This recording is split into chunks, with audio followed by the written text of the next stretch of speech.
প্রিয় ভাই ও বোনেরা, দোয়া এমন একটি ইবাদত যার মাধ্যমে বান্দা সরাসরি তার রবের কাছে নিজের মনের কথা পেশ করতে পারে। মানুষের জীবনে দুঃখকষ্ট, রোগব্যাধি, রিজিকের সংকট, পারিবারিক সমস্যা বা নানা ধরনের পরীক্ষা আসতেই পারে। কিন্তু একজন মুমিন জানে যে আল্লাহ তাআলা সবকিছুর ওপর ক্ষমতাবান এবং তিনিই সব সমস্যার সমাধান করতে সক্ষম। রাসূলুল্লাহ আমাদের শিখিয়েছেন যে দোয়া করতে কখনো অলস্তা করা উচিত নয়। বান্দা যখন আল্লাহর কাছে বিনয়ের সাথে হাত তোলে, নিজের ভুলের জন্য ক্ষমা চায় এবং তার রহমতও কামনা করে, তখন আল্লাহ তাআলা সেই দোয়া শুনেন। তাই সুখে দুঃখে, একাকিত্বে বা মানুষের ভিড়ের মধ্যেও আল্লাহকে স্মরণ করা একজন মুমিনের বৈশিষ্ট্য। দোয়ার আগে ও পরে দরুদ শরীফ পড়া উত্তম। এরপর আন্তরিকভাবে ইস্তিগফার করা যেতে পারে।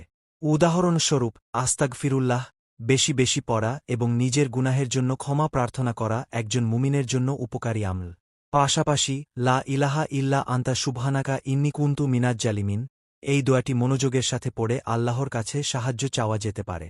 ভাই ও বোনেরা, দোয়ার সময় শুধু নিজের জন্য নয়, বাবা মা, পরিবার, আত্মীয়স্বজন, প্রতিবেশী এবং সমগ্র মুসলিম উম্মাহর জন্যও দোয়া করা উচিত।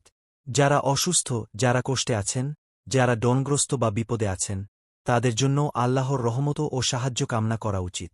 কারণ অন্যের জন্য করা আন্তরিক দোয়াও একটি মহৎ আমল। আমাদের মনে রাখতে হবে, দোয়া কবুল হওয়ার ব্যাপারে তাড়াহুড়ো করা উচিত নয়। আল্লাহ তাআলা তার অসীম হিকমত অনুযায়ী বান্দার জন্য যা উত্তম, তাই নির্ধারণ করেন। তাই দোয়া করার পর ধৈর্য ধারণ করতে হবে, আল্লাহর ওপর পূর্ণ ভরসা রাখতে হবে এবং নেক আমলের পথে অবিচল থাকতে হবে। প্রতিদিন ফজরের পর বা রাতের শেষ অংশে কিছু সময় আল্লাহর জিকিরে কাটানো যেতে পারে।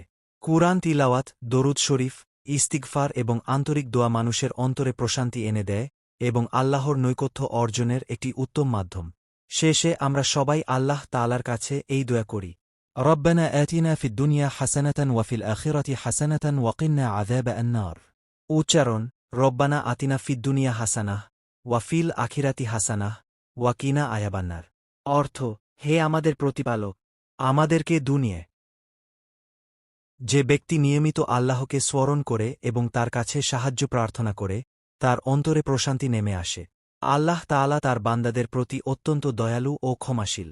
তাই কখনও তার রহমত থেকে নিরাশ হবেন না এবং সব অবস্থায় তার ওপর ভরসা রাখুন।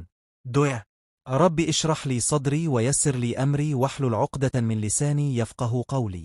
উচ্চারণ: রব্বি ইশরাহ লি সাদরি ওয়া ইয়াসসির লি আমরি ওয়াহলুল উকদাতাম মিন লিসানি ইয়াফকাহু কাওলি।